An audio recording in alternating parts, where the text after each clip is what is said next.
Hello and welcome to another Art in Conversation as part of National Association of Women Artists series. Our today artist and novel member is Margaret Schnebly Hodge. She's also part of Florida chapter, if I'm not mistaken. Margaret, welcome to our conversation. Thanks for having me today. Thank you. Thank you for joining us for this exciting conversation to share your artwork with us. Margaret, as always, we start with you introducing yourself, telling us a little bit about yourself and how you started as an artist. Well, I started as an artist as a very young child. I was sort of the classroom artist since the beginning. And so I had a natural artistic talent, as they would have called it, and proceeded from there. I found only interest in like doodling and decorating for the classrooms and all that stuff. So that was from very early period. I got a little more serious later in high school, and then went to college and studied the graphic arts and kept my fine arts going. I was a traditionalist until about 23 years ago, meaning that I drew things realistically, more representationally than I do today. Okay. And what it made you to change it? Because most of your work today are more abstract, right? Yes. And what happened that you change your style? Well, one of the reasons why it didn't necessarily change, when I was in college and I was still doing representational work, I was always doodling these abstracted figures in boxes. I never really, they were my personal works. And so they were like 2" by 2". They were very small pieces. Wherever I was sitting, I was finding a napkin or something to doodle these things on. So as time passed, it was probably about 25 years ago, I took a new look at what I was doing. And part of that was helped through a mentor. I went to a master class in a mentorship, which just really helps you try to find your own mojo, if you will. And so when I was there, I took these little scrap papers there, and all he had to say to me was, well, make those large and make them yours, right? So I took these I wish I had one here, I could show it, but they were just little teeny drawings that had figures and lines in it. And so the other thing that I realized about representational work, and this is just for me, is that it became somewhat, it was very easy. Remember, I was doing this since I was a young child, and I was drawing perspective. I was drawing realistic figures. And so what I realized was that when I put it into painting, that I lost the energy that was in the beginning of the painting, the underpainting, if you will, that had much more lively strokes and was less polished. And so then when he said that to me, I began to say, okay, let's just see what I could do with a paintbrush and these drawings. And now you've seen sort of a culmination of 25 years of doing this sort of work. Is what you're seeing here in this work. Yeah. So you want more challenges in a sense. And also I wanted to, it had gotten to where it was like riding a bike. When I saw what I needed in the representational world, for me, when I was given a project or took on a project, I knew what it was going to look like when I finished painting it. And that left me very unfulfilled. Okay, I understand. And also I think also for observer.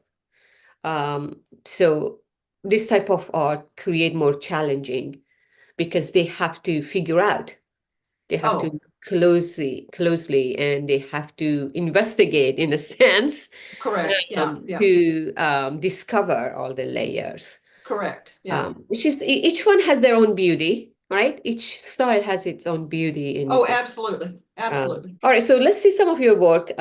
So this Mother Earth, Gaia, what is this? What is the story of this work? It's really sort of hard to talk about the story of the work because when I'm painting, I don't have a plan. So a lot of times when I apply a thin layer of something onto the canvas, so I have something that initiates mark making and drawing into it, because when you're laying down a thin layer, it's thick in some areas, it's sort of cloudy in other areas, so it's your first layer. Then I began finding interesting places in there. And typically for me, I'm very figurative minded. And so a figure will come out of those lines. I'll begin to see a figure emerge. I may change the figure. So what you're seeing here is something that just emerges in, I would say, the subconscious. And then I began to embellish a few areas that I feel are from memory. You know, when a line looks like something, that's coming from your memory. It's not something that you said, I'm going to draw this. It's actually just presenting itself from memory. All right. So what inspired you? What's the subject of your work? I mean, I know most of your work, I think it's figure or figurative. What type of figures or where you get your inspiration for? Well, I believe that, well, number one, I think the figure really can express so many emotions, as many of us do. I feel more emotion with the figure than I would, say, just a plain landscape. When I'm doing my work, it's to find the energy in all things. I can paint something solid and representational, but I choose not to, because I believe that the world is all energy, and therefore it's hard for me to just stabilize something on a canvas. Mm-hmm. So you get inspiration from everyday activities or around you, in a sense. And since I was born in Florida, and my mother was with the Parks and Recreation program, my father was a technical writer engineer at the Space Center. This was all happening in my early years, so I was outdoors a lot. I was hearing about science a lot. I think that influenced that energy versus solidity of things, and also the outdoors. Whenever I paint, I always say I never do just a beautiful painting with perfect lines. I always have edgy, scratchy elements to it, because in Florida, being outside, you were always stepping on something that pricked you, or walking into something that pricked you as a child. So while it was beautiful and luscious, it always had these little danger spots, which reflects life itself, I think. Yeah. So, in a sense, for your work, just to know a little bit about the process, you start putting layer and then something merge, and then you try to find the pattern within those. Yeah, correct. And I think part of the reason why I also moved away from representational and planned work was that I have multiple careers in my life, and every one of them was 8 to 5, fairly structured, even though I was in higher management. You had a deadline to meet often. And so when I go to the canvas, the last thing that I wanted to do was have a plan to execute. I did that every day of my life for 30 years. So nowadays, when I go to a canvas, I just begin. Okay. That's my process. I just Yeah. began. So you're tired of all those planning, Yeah, beginning and end, and yeah. On occasion, I'll force myself to plan a figurative. I didn't put those here, just to keep that part of my life intact. It is good to have some structure, so that when you break free from it, you've truly broken free. Still you can go to that structure if you want to. Correct. Yeah. Correct. Yeah. But now you have the freedom. I understand. It makes sense, right? Yeah.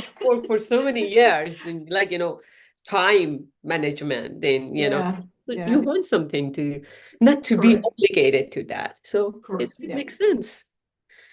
Right. So what's this one? What's this Into the Blue? Into the Blue, I have a mentor that is a emeritus director of a museum that often I love to talk to him, because he's a straight shooter and he is not one to gush over work. He's very serious minded, and we've been friends for a long time. And he said to me one day, he says, I think you should maybe try to do the cosmos. He says, your work is like so perfect for just setting yourself free. And so I did a series of about 30 plus paintings that traveled around the state, actually, probably because of the topic. Now, these works, I want to say, I did not try to paint a specific scene of the cosmos. I did a whole lot of research. I fed my brain, and then I went to a canvas and said, what are you feeling? Right? So none of them are duplicative of any photograph that you might see out there. And what I was really attempting to do was, how does it feel to be a particle in space? Okay. So when I went to paint, it wasn't about painting space, it was about being in space. And that was a mental experience for me, although it turns into, a painting that everyone can see and touch. So you change the perspective. Yeah, and I really, I like to be engaged as a material witness to it versus the painter of it. Yeah, I understand. Is what I'm trying to achieve. Okay, so this is a series, right? Series of. Yeah, there was probably 30 of those works. Okay. Different, very, very different. None of them looked exactly the same, of course. And how about the size? All of them are the same size, or? They vary in size, 48 by 48 to probably 48 by 60s. A couple of them were triptychs and diptychs, so that when they were on the wall, they were pretty large. Yeah. Okay. So mostly you're working with oil, right? That's the medium. Correct, yes. And perhaps because you're layering a lot, so that's something. Yeah, I've started out with oil painting, and I'm trying to be very, very careful with the work and the cleaners. I appreciate its qualities over acrylic. I've used acrylic before. It's just not something that I got comfortable with. Some people are doing some wonderful work with acrylic, but I like the fact that the oil paint, I have to speed up its painting process, which it's drying process, so that as I'm working through my layers, I can just scratch into them, mark into them, push them around for a couple days versus acrylic, which is dry and I also use majority of my work with oil, and I like this idea. Yeah, like it's fast at the same time slow. Correct. You can take your time and change them if you want. Yeah, and I also lately I've been adding a little bit of oil pastel into the works to just add an additional texture. Texture, yeah. Yeah. So where is the paradise you got ticket to? Ticket to paradise. Well, everyone wants ticket to paradise, so let us see how you got it. It was one of the paintings that, again, it evolved. I had done a squeegee of very light Payne's gray. I love Payne's gray on the background. That squeegee was doing all this, right? And some of the paint ran and some of it didn't. And so the imagery that came out of this actually came out of edges of the squeegee that I wanted to retain in the final piece. It was another one of those challenges. I'd never used a squeegee I usually do brushes. And you can see that in this painting on the right side, you can see where the painting is dripping there. The watery scenes on the bottom felt like the ocean to me with a sailboat in it. These are things that, while they're still abstracted, they're still sort of like memory coming through, right? The little teeny figure at the bottom was there in the original squeegee, came out of nowhere. I left it.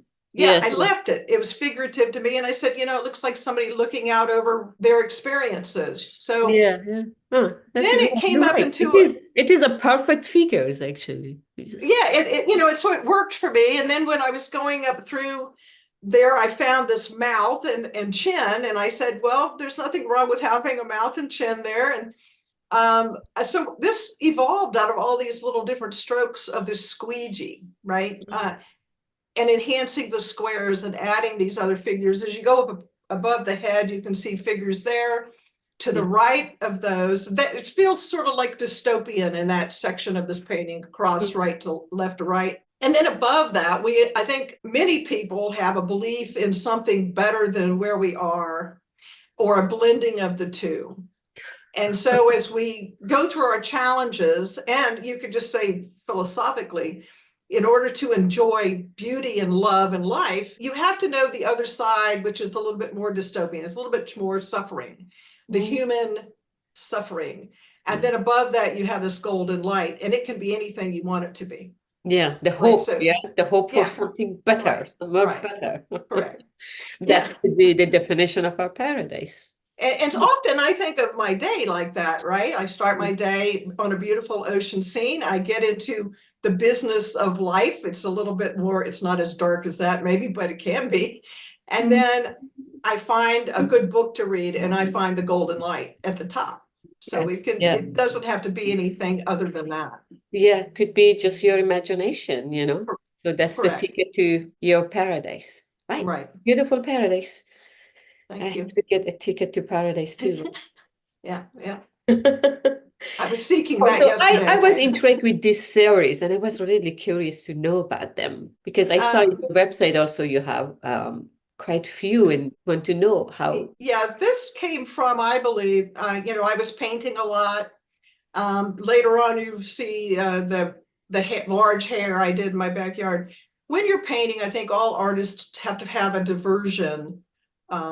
I think it benefits you to get away and do something a little different, even though you're going to maybe go back to your core painting of large, I do large paintings. And this is a smaller work. And for some reason, I just decided I wanted to take it off, add something to it, but I didn't want, as my mentor said, make sure your painting is always the star of the show. Right. Yeah. And I don't like framing my works, because everybody always wants a different frame, right? Or it takes away from the work. I really like an unfinished, maybe a slim border around it, but not a big frame. So these works, I decided I was walking through Home Depot. I discovered Home Depot as an art toolbox, or Lowe's, maybe I should say both of those. And I found this perforated angle iron, and I said, oh, well, let's experiment with that. And so I did quite a few of these, and I do think I will be going back to adding metal to some of my works again in the near future. They're buttresses, or what I call them is artwork in theater. They're in a metal theater, if you will.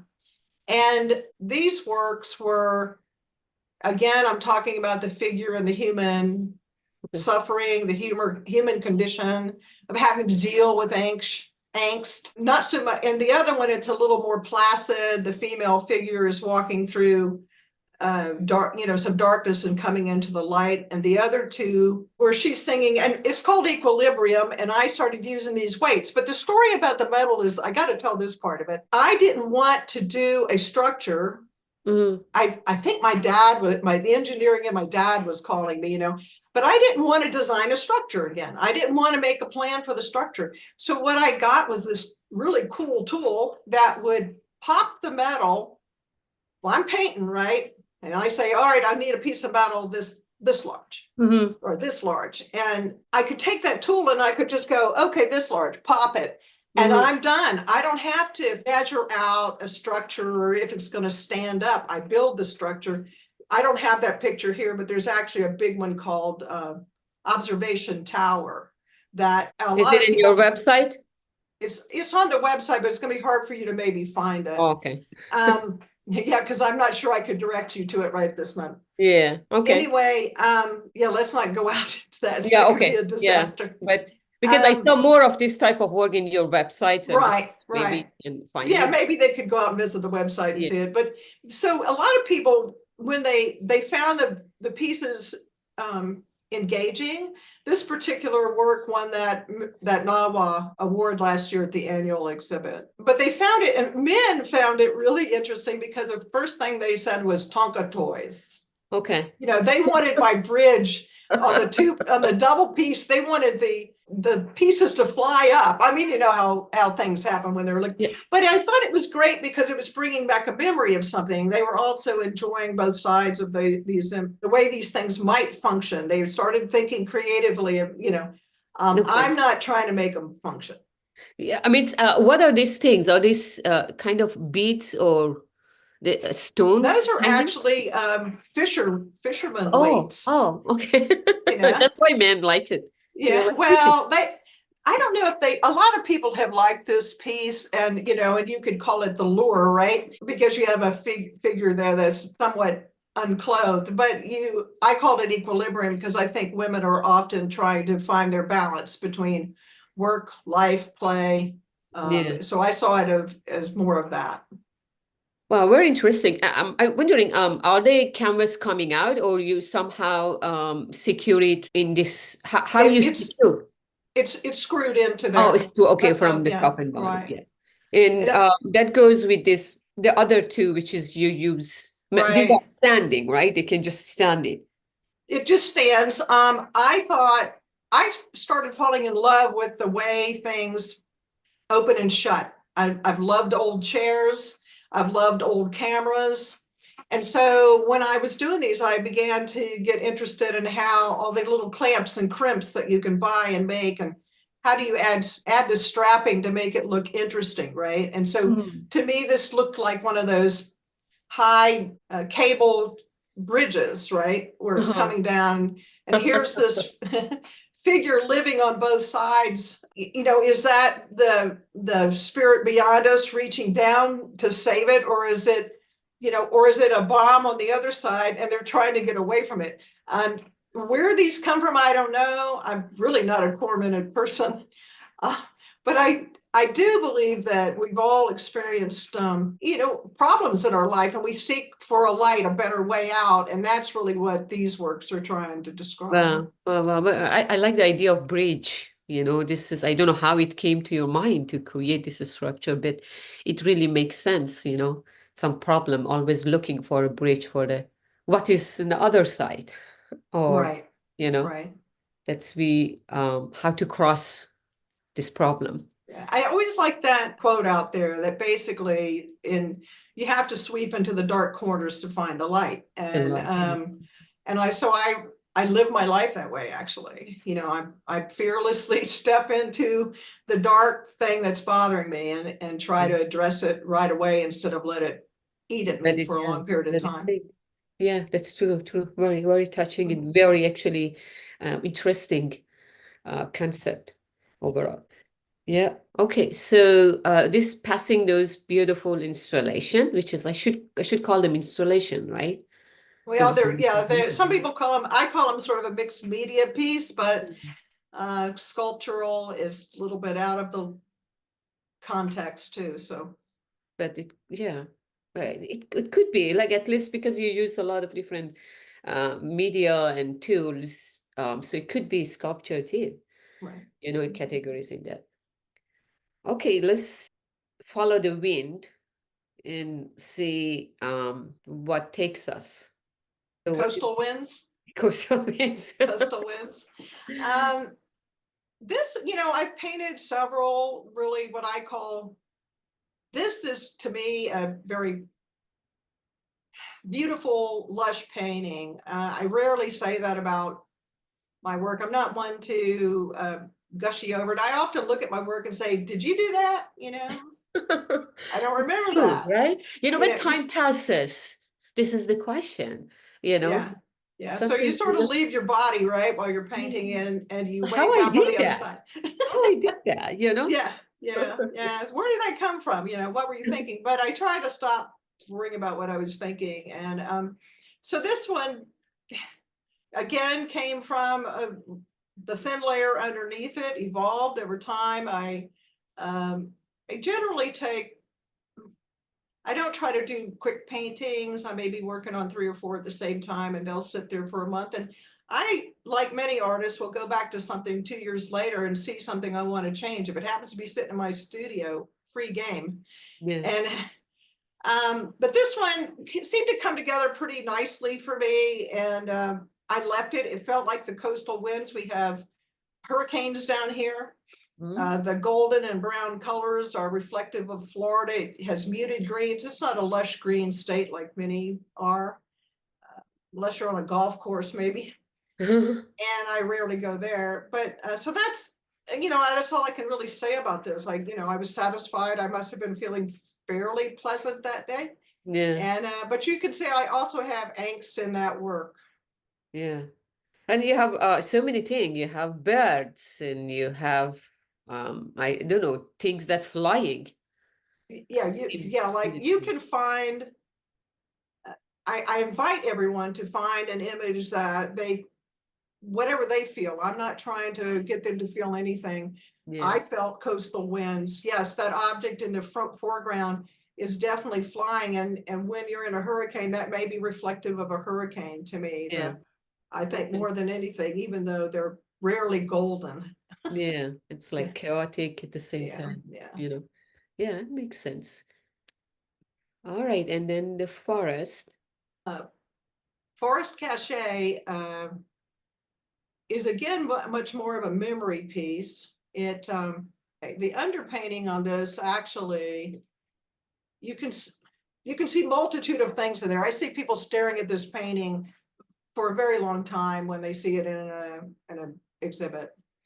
On the right side, I have now these just evolved out of shapes, remember. I'm not really trying to define the story, but I did see a figure on the right-hand side that seems to be holding a bag, but that bag turns into a rose Okay. Yeah, when you this big follow the one is a stem rose, down. right?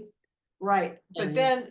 But then if you see just above that, below that, above that is a head, right? And it's two Mhm. arms that are now gripping the rose. I wish I don't have, follow that along. And then there's a buttock down there below with the legs Mm-hmm. behind, just behind the stem line, Yeah. right? So it becomes 1 minute it's a rose, 1 minute it's a figure holding something. Who knows? Someone in the woods, in the forest. I have a couple birds there in the front that just, I tend to try not to do birds and palm trees because so many people use that in Florida. But it is embedded in memory, and I allowed these two birds to stay. I don't usually do that. They just felt right. Um, you'll see some wonky looking plants in there, experiences as I went around in the woods here, things that grow. And there's a head in the center. I don't know if y'all saw the head in the center. Why it's there? Is he peeking through the forest? What is he doing? What is that person doing there? Um, and it feels childlike to me. He's curious, twisted. The head's sort of twisted, Mhm. and what is that person, he or she, observing? I don't know. Yeah, You know. to me, like this is like the whole thing, it's a figure. So you see the head and the body and the birds kind of Correct. within that figures. And Right. the first actual intention when I saw it, I thought this is some building on the bottom. Yeah, and there are some Yeah. squares, there are geometry Yeah. there, which you have to deal with. And I'm I peer from structure into forest and forest into two structures. I have to be in nature at times because I am so Yeah. too involved with other people's stuff. And Mhm. nature takes me away. So I have to find time to go sit in nature, even if it's in my backyard. But Mhm. as a child, I was totally out in nature. And the other thing, characteristic of mine that I still maintain today is I used to find lived in this big old house, and there was an old chicken house in the back, and beyond that, there was an old carriage house. And I was always crawling around in these areas looking at whatever was there, or going through the woods finding something until I got too scared to be alone, right? And I'd have to run home. But I was very curious and still remain curious. And so you'll often catch me snooping through thrift stores and junk places where no one else would venture, Mm. because I learned it as a child how to get around all that stuff laying around. So I Yeah. still do that. And I felt that in this figure's face that's in the center there, those times where I was trying to figure out what I was looking at and what new things I could find. So Mhm. So in a sense, you combine like landscape, cityscape, figures, I the there's thing that usually related to you. right, there's usually an element of a man-made structure. In fact, part of that is those the metal pieces that we were seeing earlier. It's about the man-made versus the natural. Yeah. Okay. So often you combine this, like nature and man-made. Yeah, You know, because I'd see the world more, I think, holistically, crossing all the time versus a particular point where I'm only in a structure or I'm only in nature. uh-huh. I understand. So, and I see that in your work. I see like, this combination of several different elements, which is they are around you and you try to combine Yeah, and create. yeah. Yep. Well, remember, my mind's going back and forth as I'm just dealing with line and mark, and that's the life I live, right? That's the life we all live. So probably why the memories come out like they do. Mm-hmm. So, and most of your work are from memories, right? Have you used any like photo or something No, as like some different references for your work, or no. often you work from your memory? Yeah, and it's really, again, it's intuitive. It comes from something else than me trying to think about it, because I haven't stepped up to the canvas and said, I want to do a blue weird landscape called impermanence, you Yeah. know. I did, however, look at when I started looking at our brain and the data it keeps over time and years. We don't even know where some of this stuff comes from. If I tried to think of it, I wouldn't think of it, right? But when you're painting, your mind goes wherever it wants to go if you're an abstract painter.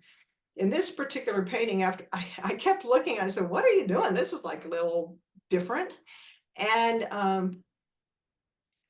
but then when I stepped away from it, this sort of says to me, it combines my mother and my dad to me, this painting. Mm-hmm. My dad, the engineer and technical writer working at Kennedy Space Center, and my mother, who always had me outside playing and being creative. Back then you didn't sit there and stare at a monitor all day long. You were outside enjoying and discovering nature.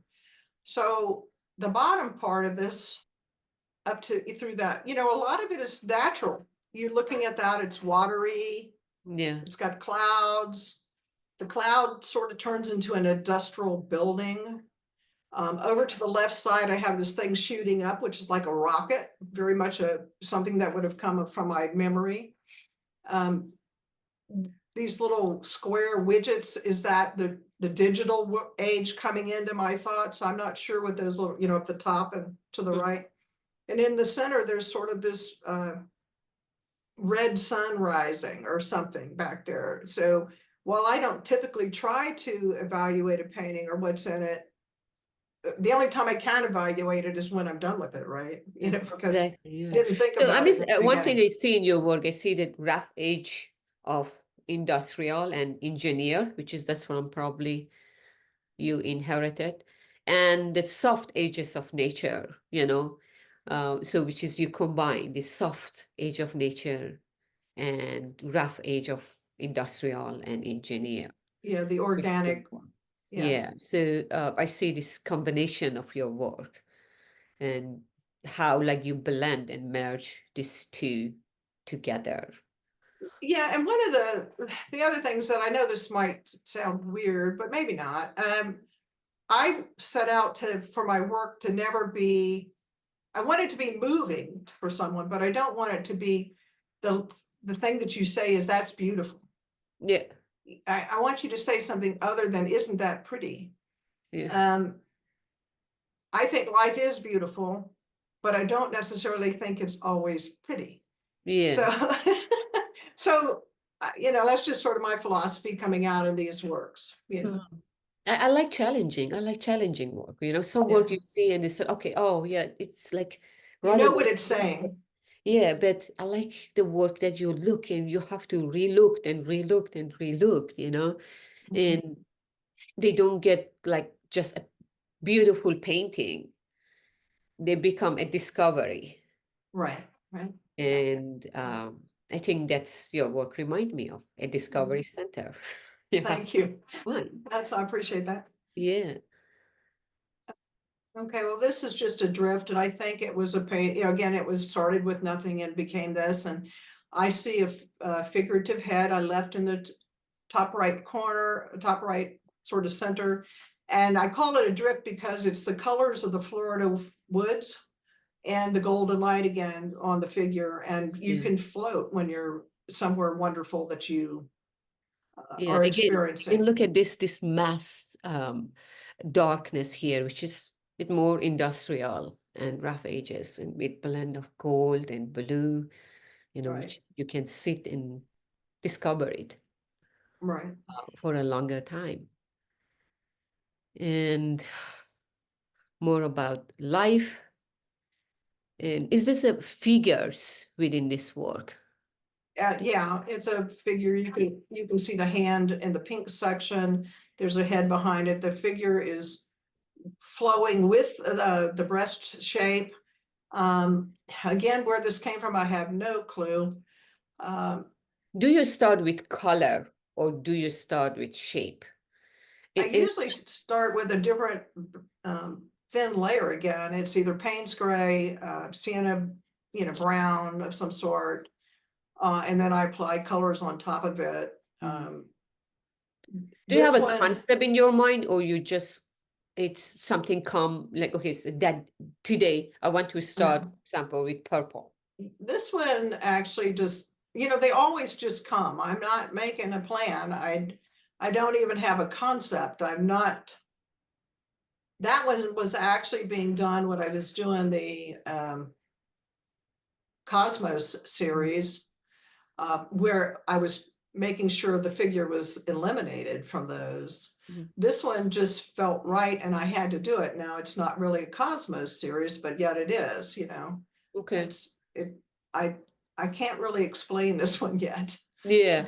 And so I understand. So you put layer and layer and layer, and then later on you go back and you carve things from within that, right? You're carving. You can, like in that one, it has some deeper lines that are makes the figure much more visible than in the other ones. They were more nuanced. Okay.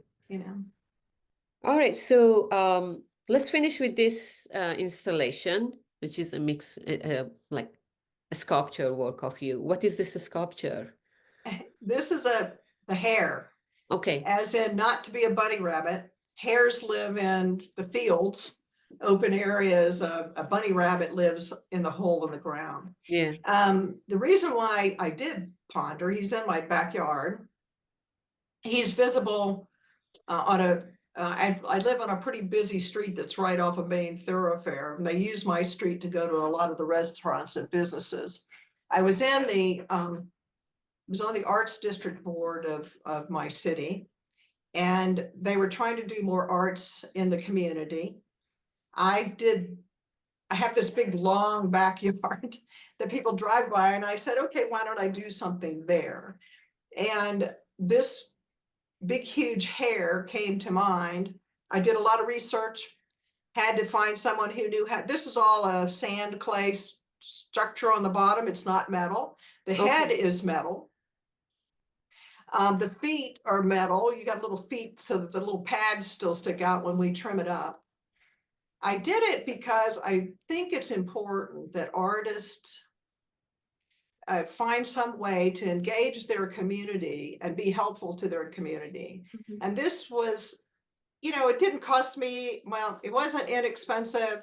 It cost me more in time, but the benefits of this to the community have been, I think, enormous. He probably has thousands of visitors a year. They come and take pictures from the roadway to him. They're welcome to come in, but they generally are very polite and just look at him from a distance.